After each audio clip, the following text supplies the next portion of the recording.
Ferrari has officially launched its latest supercar, the Ferrari Amalfi, priced from $283,000 to replace the Ferrari Roma, which was only available for 5 years. The Amalfi is named after a famous coastal town in southern Italy. It is powered by a 3.9-litre twin-turbo V8 engine that produces 640 horsepower and 560 pound-feet of torque. It is mated to an 8-speed F1 DCT dual-clutch transmission and can sprint from 0 to 100 km per hour in 3.3 seconds with a top speed of 320 km per hour.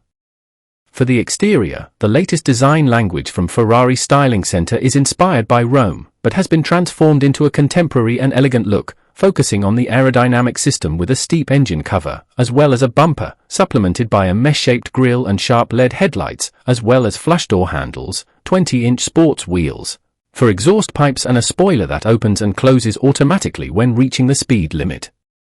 As for the interior, it gets 2 leather-covered sports seats, as well as a 15.6-inch digital information display and a 10.25-inch touchscreen entertainment screen, including an 8.8-inch passenger screen and a new design steering wheel.